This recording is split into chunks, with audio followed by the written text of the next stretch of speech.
오늘 함께 나눌 말씀은 신약성경 마태복음입니다. 신약성경 맨 첫 번째 책인 마태복음 13장 1절부터 23절까지입니다. 그날 예수께서 집에서 나가사 바닷가에 앉으심에 큰 무리가 그에게로 모여들거늘 예수께서 배에 올라가 앉으시고 온 무리는 해변에 서 있더니 예수께서 비유로 여러 가지를 그들에게 말씀하여 이르시되 씨를 뿌리는 자가 뿌리러 나가서 뿌릴새 더러는 길가에 떨어짐에 새들이 와서 먹어버렸고 더러는 흙이 얕은 돌밭에 떨어짐에 흙이 깊지 아니하므로 곧 싹이 나오나 해가 돋은 후에 타서 뿌리가 없으므로 말랐고 더러는 가시떨기 위에 떨어짐에 가시가 자라서 기운을 막았고 더러는 좋은 땅에 떨어짐에 어떤 것은 100배, 어떤 것은 60배, 어떤 것은 30배의 결실을 하였느니라. 귀 있는 자는 들으라 하시니라. 제자들이 예수께 나와 이르되 어찌하여 그들에게 비유로 말씀하시나이까? 대답하여 이르시되 천국의 비밀을 아는 것이 너희에게는 허락되었으나 그들에게는 아니 되었나니 무릇 있는 자는 받아 넉넉하게 되되 없는 자는 그 있는 것도 빼앗기리라. 그러므로 내가 그들에게 비유로 말하는 것은 그들이 보아도 보지 못하며 들어도 듣지 못하며 깨닫지 못함이니라. 이사야의 예언이 그들에게 이루어졌으니 일렀으되 너희가 듣기는 들어도 깨닫지 못할 것이요 보기는 보아도 알지 못하리라. 이 백성들의 마음이 완악하여져서 그 귀는 듣기에 둔하고 눈은 감았으니 이는 눈으로 보고 귀로 듣고 마음으로 깨달아 돌이켜 내게 고침을 받을까 두려워함이라 하였느니라. 그러나 너희 눈은 봄으로 너희 귀는 들음으로 복이 있도다. 내가 진실로 너희에게 이르노니 많은 선지자와 의인이 너희가 보는 것들을 보고자 하여도 보지 못하였고 너희가 듣는 것을 듣고자 하여도 듣지 못하였느니라. 그런즉 씨 뿌리는 비유를 들으라. 아무나 천국 말씀을 듣고 깨닫지 못할 때는 악한 자가 와서 그 마음에 뿌려진 것을 빼앗나니 이는 곧 길가에 뿌려진 자요 돌밭에 뿌려졌다는 것은 말씀을 듣고 즉시 기쁨으로 받되 그 속에 뿌리가 없어 잠시 견디다가 말씀으로 말미암아 환난이나 박해가 일어날 때에는 곧 넘어지는 자요. 가시떨기에 뿌려졌다는 것은 말씀을 들으나 세상의 염려와 재물의 유혹에 말씀이 막혀 결실하지 못하는 자요. 좋은 땅에 뿌려졌다는 것은 말씀을 듣고 깨닫는 자니 결실하여 어떤 것은 100배, 어떤 것은 60배, 어떤 것은 30배가 되느니라 하시더라. 아멘. 예수님은 사람들이 쉽게 접할 수 있거나 매우 익숙한 소재와 배경을 활용해서 당신이 전하고자 하는 메시지를 비유를 통해서 많이 말씀하셨습니다. 실제로 사복음서를 보면 예수님의 비유가 약 40-50개 정도가 기록되어 있습니다. 물론 어떤 것은 마태복음에만 기록되어 있고 어떤 것은 누가복음에만, 어떤 것은 마가복음에만, 또 어떤 것은 마태와 마가에, 어떤 것은 마가와 누가 이렇게 중첩돼서 기록되어 있기도 하고 또 어떤 것은 소위 우리가 공관복음이라고 말하죠. 마태복음, 마가복음, 누가복음 이 세 권을 공관복음이라고 말합니다. 그리고 요한복음까지 합쳐서 사복음서라고 말하는데 이 마태, 마가, 누가복음 이 세 권의 공관복음에 모두 기록되어 있는 그런 비유도 있습니다. 오늘 함께 살펴볼 이 씨 뿌리는 자의 비유는 마태, 마가, 누가복음 이 세 권의 공관복음에 모두 기록되어 있습니다. 그런데 우리는 오늘 마태복음을 그 본문으로 삼아서 말씀을 나누려고 합니다. 물론 오늘 이 비유를 함께 나눌 때에 마가복음과 누가복음에 있는 병행 구절들을 참고해서 함께 더불어 말씀을 나누려고 합니다. 그런데 마태복음 23장은 비유의 장인데요. 특별히 여기에는 여러 개의 비유가 나옵니다. 마태복음을 연구하는 그 학자들에 따르면 이것이 7개다, 8개다 의견이 분분하긴 하지만은 주로 보통은 이 마태복음 13장에는 7개의 비유가 기록된 것으로 보통 이야기들을 합니다. 우리가 오늘 살펴보게 될 씨 뿌리는 자의 비유뿐만 아니라 다음에 나오는 곡식과 가라지의 비유, 그리고 겨자씨의 비유, 누룩에 관한 비유, 밭에 감추인 보화의 비유, 좋은 진주를 구하는 장사의 비유, 그리고 각종 물고기를 모는 그물의 비유 등 여러 비유들이 기록되어 있습니다. 그런데 이 모든 비유들은 한결같이 천국, 하늘나라, 즉 하나님 나라의 비밀을 계시하고 있습니다. 그래서 이 마태복음 13장을 비유의 장은 비유의 장인데 특별히 하늘나라의 비유의 장이다, 그렇게 별명이 붙어 있기도 합니다. 예수님의 비유들을 앞으로 몇 주에 걸쳐서 좀 살펴보려고 하는데요. 이 예수님의 비유들을 살피기 전에 먼저 비유가 무엇인지 먼저 이해할 필요가 있습니다. 이 비유라고 하는 것은 우리말로 비유는 한자어입니다. 한자를 어떻게 쓰냐면 견줄 비에 깨우칠 유자를 씁니다. 근데 이 비유라는 말은 어떤 현상이나 사물의 설명을 할 때 그와 비슷한 다른 성질을 가진 현상이나 사물을 빌어서 그것과 견줌으로써 뜻을 명확하게 나타내는 일, 그것을 비유라고 말합니다. 그런데 예수님의 비유라고 말했을 때의 그 비유는 영어로는요, parable이라는 단어를 사용합니다. 원래 이 국어에서 수사하기에는 trope이라는 단어를 써서 비유라는 말을 쓰지만 예수님이 비유라고 말했을 때 그 비유는 영어로 보통 parable이라는 단어를 씁니다.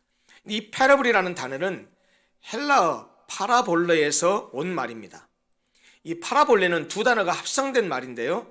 파라 전치사입니다. 무엇무엇과 함께 무엇무엇을 가지고, 굳이 영어로 말하면 with라고 번역할 수 있겠습니다. 이 파라라고 하는 전치사와 제시하다, 나란히 하다 라는 뜻을 가진 발로, 이 두 단어가 합성된 합성어입니다.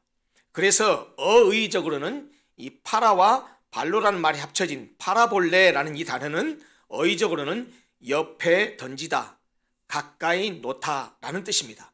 그래서 어떤 것 옆에 다른 어떤 것을 제시해서 양자를 대비시키고 비교한다는 그런 의미입니다. 즉, 이 비유라고 하는 것은 추상적 원리나 교훈을, 이 눈에 보이지 않는 거죠. 추상적인 원리나 교훈을 직접 눈으로 보고 경험할 수 있는 일상생활의 친근한 사물이나 상황 등에 빗대어 전달함으로써 이 비유를 하는 사람이 전달하고자 하는 내용을 듣는 사람 입장에서 그들이 좀 더 쉽게 이해하도록 하기 위해서 사용하는 일종의 수사학적 기법을 말합니다. 그런데 예수님은 아까 말씀드렸다시피 일상적인 경험의 기초에서 잘 알려진 이의를 통해서 전혀 알려져 있지 않은 영적인 진리를 설명하기 위해서 이런 비유를 자주 사용하셨습니다. 예수님이 비유를 사용하신 것은 이유가 있었습니다. 하늘나라에 관한 진리인 천국 복음을 일상적인 삶의 환경에 빗대어 가르침으로써 듣는 사람들로 하여금 쉽게 이해시키고 또 오래 기억하게 하기 위한 목적이 있었습니다. 또 다른 한편으로는 다른 목적도 있었는데요. 그것은 귀하고 값진 진리를 방해자들의 조롱과 오해와 적대감으로부터 보호하려는 의도도 있었습니다. 다시 말하면 비유는 제자들에게 천국의 비밀을 쉽게 알리고 이해시키려는 목적도 있었지만 예수님을 곡해하고 예수님께 도전하는 자들에게는 그 내용을 감추는 기능도 있었다는 말이죠. 그래서 오늘 우리가 읽은 본문 중에도 가운데 부분에 예수님께서 왜 비유로 말씀하십니까? 라고 제자들이 물었을 때 예수님께서 그 이유를 설명하시는 부분에 대해서도 예수님이 친히 이사야의 예언을 끌어와서 말씀하시기를 너희가 듣기는 들어도 깨닫지 못하고 보기는 보아도 보지 못하게 하기 위해서, 그렇게 하기 위해서 이렇게 비유로 말씀하신다라고 하는 것을 이사야 예언을 들어서 설명해 주시기도 했습니다. 아까 우리가 본문을 읽기 전에 말씀드렸다시피 오늘 우리가 함께 읽은 이 본문은 내용상 세 부분으로 나눌 수 있습니다. 1절부터 9절은 씨 뿌리는 자의 비유의 내용입니다. 그리고 18절부터 23절은 예수님께서 그 비유의 내용을 친히 설명해 주신 씨 뿌리는 자의 비유에 대한 해석입니다. 그리고 가운데 부분 10절부터 17절은 왜 비유로 말씀하시느냐에 그렇게 묻는 제자들의 질문에 대해서 예수님이 그 이유를 대답해 주시고 있는 내용입니다. 당시의 농경사회에서는 많은 사람들이 농부였거나 아니면 실제로 농장에서 이 농사일을 경험한 일이 많았기 때문에 이 비유는 듣는 이들에게 아주 친근하게 다가왔을 것이라는 말입니다. 그러나 우리가 이 비유를 이해하기 위해서는 비유에 등장하는 씨를 뿌리는 자, 그리고 그가 뿌리는 씨, 그리고 뿌려진 씨가 떨어진 네 가지 종류의 땅이 각각 무엇을 의미하는지를 명확히 알아야 이 비유의 의미를 정확하게 파악할 수 있습니다. 먼저 이 비유를 해석하는 본문 18절 이하에 보면 씨가 천국 말씀이라는 사실이 명확하게 표현되어 있습니다. 그것은 병행 구절인 마가복음과 누가복음을 봐도 명확하게 드러납니다. 마가복음에서는 이 씨를 말씀이라고 했고 누가복음 병행 구절에서는 씨는 하나님의 말씀이다라고 명백하게 말씀하고 있습니다. 그러니 씨가 하나님의 말씀이라면, 복음의 말씀이라면, 천국 말씀이라면 씨를 뿌린다는 말은 무슨 뜻일까요? 그것은 하나님의 말씀, 천국의 말씀, 복음을 들려준다, 듣게 한다, 다시 말하면 천국 말씀을 가르친다는 의미입니다. 그러면 씨를 뿌리는 자는 누구일까요? 1차적으로는 당시에 천국 복음의 말씀을 직접 전하셨던 예수님 자기 자신을 의미합니다. 나아가서 2차적으로는 예수께서 그리스도이심을 증거하며 천국 복음의 말씀을 가르치고 전하는, 오늘날로 말하자면 설교자, 전도자, 복음 전하는 자, 이런 사람들을 가리킨다고 말할 수 있습니다. 그리고 마지막으로 뿌려진 씨가 떨어진 4가지 종류가 본문에 등장하는데, 그 땅은 천국 복음의 말씀을 듣고 반응하는 다른 종류의 사람들, 달리 말하면 그 사람들의 마음을 가리킵니다. 그런데 우리가 이 비유를 읽다 보면 한 가지 의구심을 가질지 모릅니다. 그건 뭐냐면, 왜 씨 뿌리는 농부가 결실할 수 있는 좋은 땅에 씨를 뿌리지 왜 길가에 뿌리고 돌밭에 뿌리고 가시덤불 사이에 뿌렸을까? 라고 하는 의구심을 가질 수 있다는 말입니다. 그런데 이런 의구심은 이스라엘의 파종법을 알아야 그 의구심이 해결됩니다. 사실 이스라엘 사람들은 우리나라처럼 밭을 다 갈아엎은 다음에 씨를 뿌리는 것이 아닙니다. 이스라엘 지역은 대부분이 석회암 지역입니다. 그러다 보니까 밭은 보통 석회암 위에 자리하고 있고, 그 밭에는 이 보통의 우리가 생각하는 흙뿐만 아니고 돌이나 가시덤불이 뒤섞여 있습니다. 그리고 우리의 파종법과는 달리 이스라엘 사람들의 파종법은 먼저 씨를 뿌린 다음에 그냥 땅 위에다가 씨를 그냥 흩어 뿌립니다. 그 다음에 그 땅을 갈아엎는 방식입니다. 그러니까 우리하고는 반대지요. 그래서 농부가 씨앗을 뿌릴 때도 그러하지만 뿌려진 씨를 갈아엎을 때에도 그 씨가 어떤 씨는 길가에 흩어지기도 하고, 어떤 씨는 돌밭에 떨어지기도 하고, 어떤 씨는 가시떨기 속에 떨어지기도 합니다. 물론 좋은 흙으로 잘 덮여지기도 하지요. 따라서 농부는 길가나 돌밭이나 가시떨기 속에 떨어진 씨앗은 결실하지 못할 것을 압니다. 그럼에도 불구하고 추수기가 되면 뿌린 씨앗의 10배나 되는 그런 큰 수확을 하게 될 것을 예견합니다.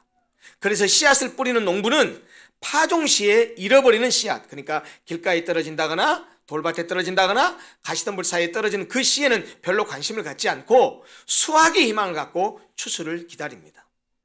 씨앗이 여기저기 떨어졌다는 이 비유를 듣는 당시의 청중들은 우리와는 달리 어떤 의구심도 갖지 않고 그것을 당연한 것으로 받아들였을 것입니다.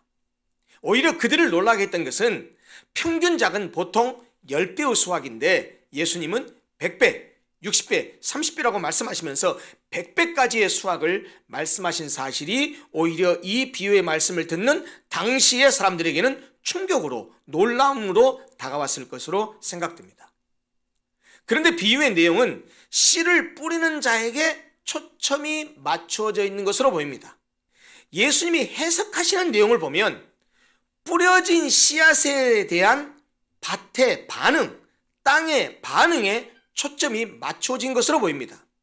다시 말하자면 비유 본문에서는 강조점이 씨 뿌리는 자이지만 해석 본문에서는 그 강조점이 씨가 떨어진 땅이나 밭, 다시 말하면 말씀을 듣는 자에게로 옮겨진다는 말입니다. 따라서 우리가 이 본문의 내용을 씨 뿌리는 자의 비유라고 그렇게 보통은 말은 하지만 앞에 비유의 내용이 아니고 해석 본문에다가 초점을 맞춘다면 이 비유의 명칭은 4가지 땅의 비유, 4가지 밭의 비유라고 해도 좋으리라 생각됩니다.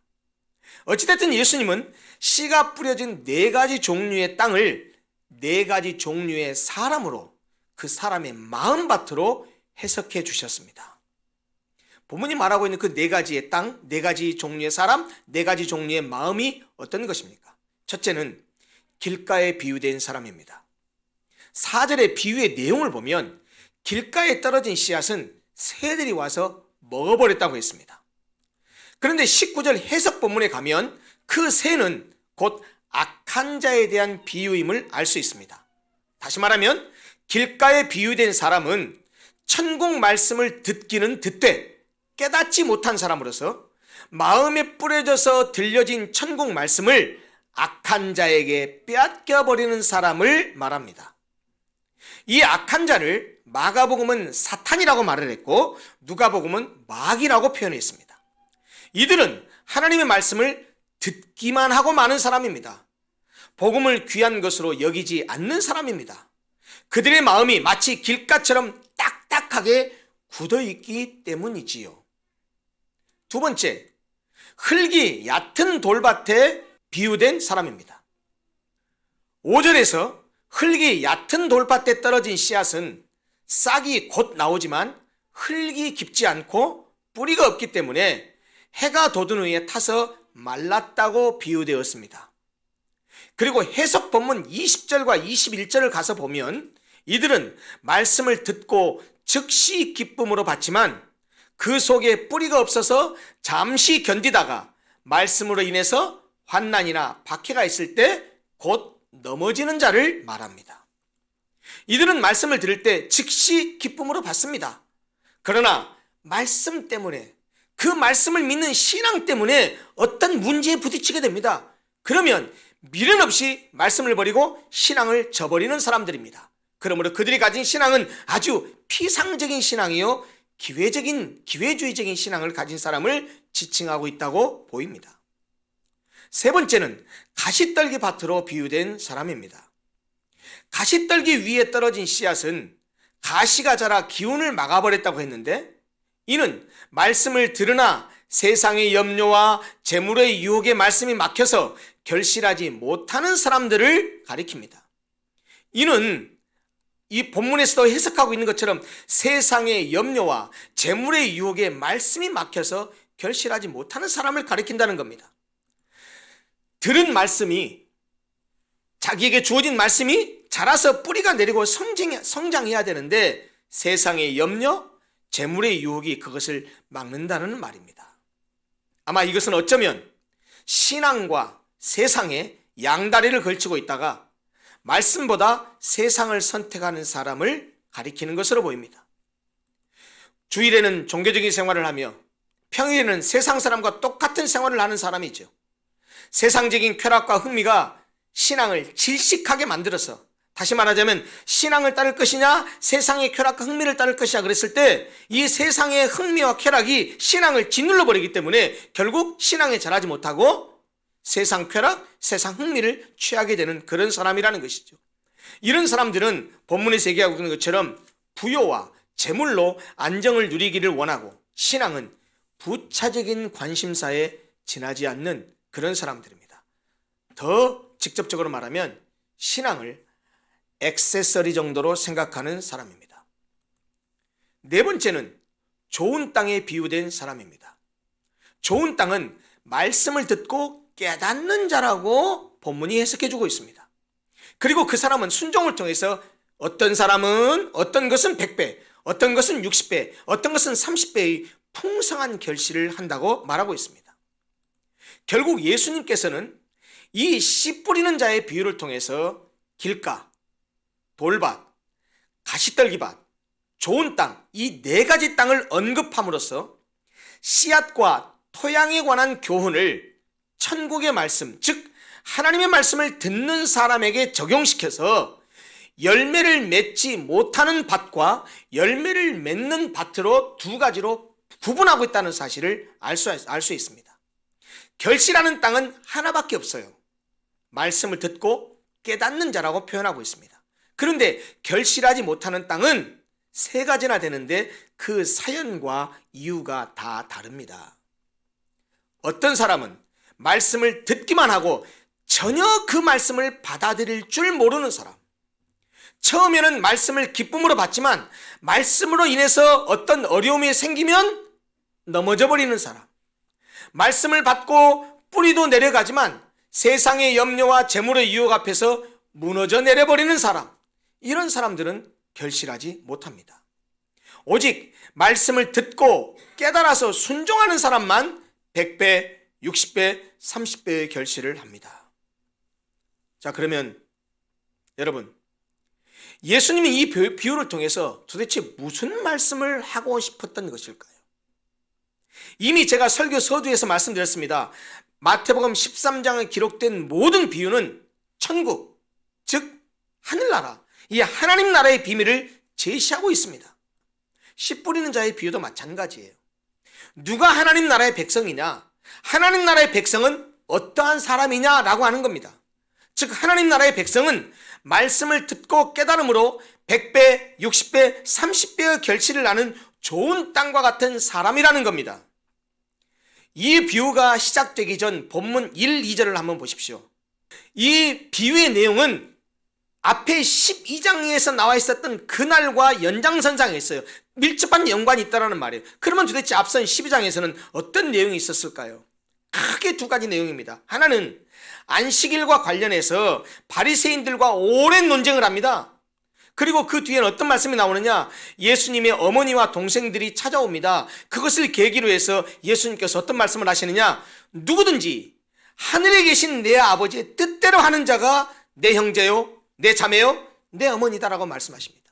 하늘나라의 영적 가족의 의미에 대해서 말씀하셨다라는 말이에요. 바로 그날에 비유로 말씀하셨다는 말인데, 이는 이 비유를 통해서 누가 하늘나라의 백성인지를 가르치기 위해서 비유를 했다라는 것으로 그렇게 문맥상 이해할 수밖에 없다라는 말입니다. 즉 이 비유는 말씀의 씨를 뿌려도 바리새인들과 같이 완악한 무리들의 마음은 말씀을 거부함으로 인해서 결실하지 못하는 반면, 말씀을 받아들이며 묵묵히 듣는 제자들과 같은 무리들의 마음은 풍성한 결실을 한다는 사실을 보여주는 것입니다. 즉 씨 뿌리는 자의 비유는 천국이, 하늘나라가 각 개인이 복음의 말씀에 대한 반응에 따라 임한다는 사실을 가르쳐주고 있어요. 하나님의 나라는 마음에 뿌려진 복음의 말씀에 대해서 좋은 밭으로 반응하는 사람에게 임한다라는 말이라는 말이에요. 나아가서 낭비되고 실패처럼 보이는 씨앗들도 있지만 많은 수확과 추수를 확신하고 있는 농부처럼 예수님은 비록 사람의 눈으로 보기에는 그가 복음의 말씀을 전하고 바리새인과 서기관들에게 말씀을 전하고 그래도 맨날 반대를 받고 핍박을 받고 그렇게 어려움을 겪고 있지만, 사람의 눈으로 보기에는 예수님이 하시는 복음 전하는 그런 많은 노력이 무관심과 반대 때문에 허사가 되고 실패처럼 보일지 모르지만 마지막에 가서는 놀라운 결과와 수확을 하게 돼서 하나님 나라가 이루어질 것임을 말씀하고 있기도 합니다. 다시 말하면 예수님께서는 이 비유를 통해서 자신을 씨 뿌리는 농부에 비유하면서 자신의 공생의 활동이 실패할 것으로 생각하는 적대자들이나 또는 실패로 끝나면 어쩌지? 라고 염려하는 제자들을 향해서 그가 뿌린 말씀의 씨앗이 마침내는 놀라운 수확을 하게 되어서 하나님 나라가 이루어질 것임을 말씀했던 것이라는 말입니다. 따라서 이 비유는 복음의 씨를 뿌리는 당대의 많은 전도자들에게 큰 격려와 희망을 주었을 것이고 오늘날의 우리에게도 마찬가지입니다. 따라서 이 씨 뿌리는 자의 비유는 이 땅에서 예수님을 따라 복음의 씨를 뿌리는 자들이 어떤 자세를 가지고 사역해야 하는지를 가르쳐 줍니다. 비록 씨가 더러는 길가에, 더러는 돌밭에, 더러는 가시떨기 위에 떨어져서 열매를 맺지 못한다 하더라도 밭을 탓하지도 말고 낙심하지도 말고 반드시 하나님께서 준비하신 좋은 땅의 수확이 약속되어 있으니 낙심하지 말고 계속 씨를 뿌리라라고 하는 것을 말해주고 있습니다. 또한 반면에 이렇게 적용해 볼 수도 있습니다. 씨 뿌리는 자의 비유는 우리가 복음의 말씀을 들을 때 우리 마음이 어떤 자세여야 하는지도 가르쳐 줍니다. 특히 열매 맺지 못한 땅에도 씨가 떨어졌다라는 것은 열매를 맺지 못한 사람들도 하나님 나라의 말씀을, 복음의 말씀을, 천국에 대한 말씀을 들었다라는 것을 말해요. 그렇기 때문에 말씀을 듣는 것 자체가 복된 것이기는 하지만 그것만으로는 충분하지 않다라는 사실을 이 비유는 분명하게 말해줍니다. 다시 말하자면 하늘나라의 말씀과 복음을 들은 자들은 그것을 깨달아서 열매를 맺는 자리에까지 나아가야 한다는 것입니다. 따라서 말씀을 들을 때 길가나 돌밭이나 가시떨기처럼 말씀을 가볍게 받아서 또는 세상을 더 사랑해서 열매를 맺지 못하는 그런 자세로 들을 것이 아니라 좋은 땅과 같은 마음밭이 되어서 풍성한 열매를 맺어야 한다는 것입니다. 우리 모두는 하나님 나라의 복음의 말씀이라는 씨앗이 뿌려진 밭입니다. 우리는 이미 말씀을 들었습니다. 말씀을 받았습니다. 그런데 씨앗에 대해서 반응하는 것은 우리의 마음밭입니다. 여러분 꼭 기억하십시오. 씨앗은 단지 뿌려질 뿐이지 마음밭을 바꾸지는 못합니다. 씨는 떨어진 밭의 조건, 즉 말씀을 받는 사람에 따라서 수동적으로 반응할 뿐입니다. 물론 이 표현이 씨로 묘사되는 하나님의 말씀이 세상을, 사람을 변화시킬 능력이 없다라는 말을 하는 것이 아닙니다. 제가 그 말씀을 드리는 것이 아니고 이 뿌려진 씨는, 던져진 씨는 그 씨를 받은 마음밭의 상태에 따라서 전혀 다른 결과를 가져온다는 말입니다. 그런 점에서 씨 뿌리는 자의 비유는 말씀을 듣고 받는 우리의 마음의 자세를 점검해 보게 합니다. 말씀의 능력에 문제가 있어서가 아니라 그 말씀을 받아들이는 사람들의 태도에 문제가 있기 때문에 어떤 자는 결실하는 자가 되고 어떤 자는 결실하지 못하는 자가 됩니다. 어떤 자는 구원받는 자가 되고 어떤 자는 구원받지 못하는 자가 됩니다. 어떤 자는 천국 백성이 되고 어떤 자는 천국 백성이 되지 못하기도 합니다. 이렇게 말씀을 받아들이는 사람들의 태도에 문제가 있기 때문에 양분된다는 사실을 꼭 기억해야 됩니다. 말씀을 받은 우리의 마음밭이 어떠하냐는 받은 말씀에 대해서 우리가 어떻게 반응하느냐에 따라서 평가됩니다.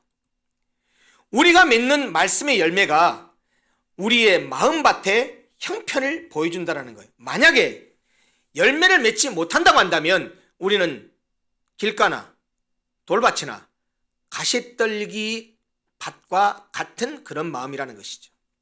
우리가 만약에 열매를 맺는다고 한다면 우리는 좋은 땅이라는 것입니다. 물론 말씀에 대해서 어떻게 반응하든지 그것은 우리의 선택이고 우리의 자유입니다.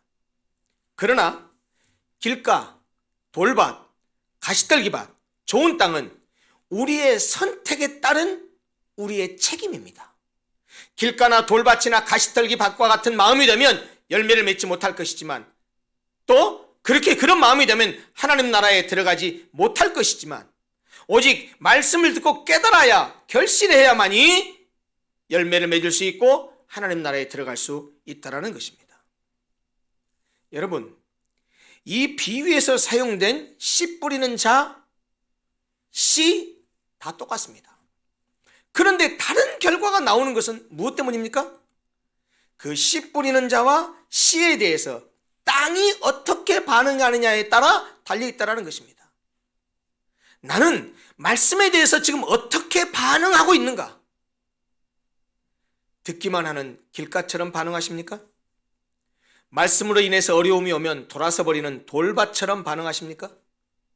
세상적인 염려와 재물 때문에 말씀에 순종하지 않고 세상을 선택해버리는 가시떨기밭처럼 반응하십니까?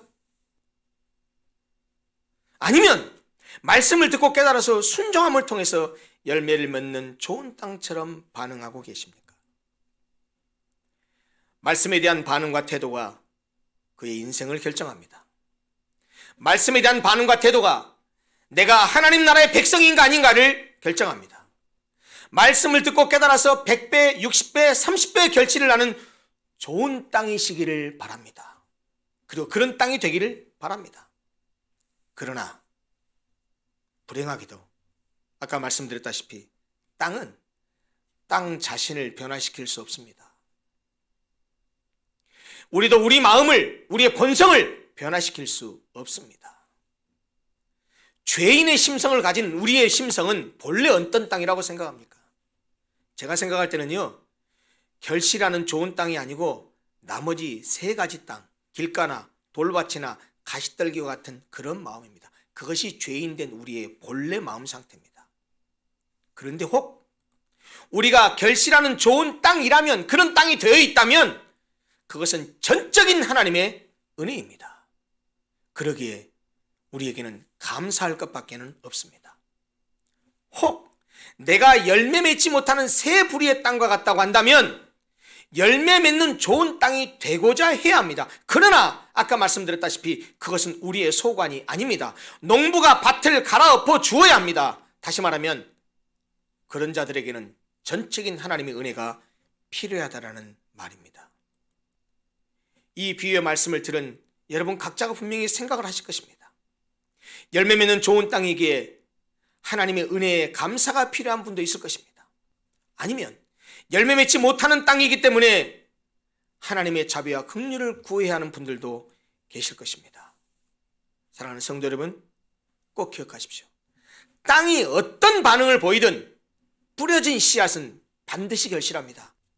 뿌려진 씨앗의 4분의 3이 결실하지 못해도 4분의 1밖에 안 되는 좋은 땅이 100배의 결실을 함으로써 하나님의 나라는 흥왕하여서 반드시 완성된다라는 사실입니다. 그의 통치 아래에 들어가느냐 마느냐, 하나님 나라의 백성이 되느냐 마느냐는 오직 하나님의 말씀에, 하나님의 복음의 말씀에 반응하는 우리의 선택과 우리의 책임이라는 사실을 꼭 기억하시기 바랍니다. 하나님, 나의 마음이 말씀을 듣고 깨달아서 열매를 맺는 좋은 땅이 되도록 하나님께서 나의 마음을 붙들어 주십시오. 사랑하는 성도 여러분, 이 씨 뿌리는 자의 비유가 주시는 말씀을 기억하고 늘 우리의 마음 상태를 돌아보면서 하나님께 은혜를 구하여서 좋은 땅에 대해서 풍성한 열매를 맺는 복된 성도들이 다 되시기를 간절히 소원합니다. 기도하겠습니다.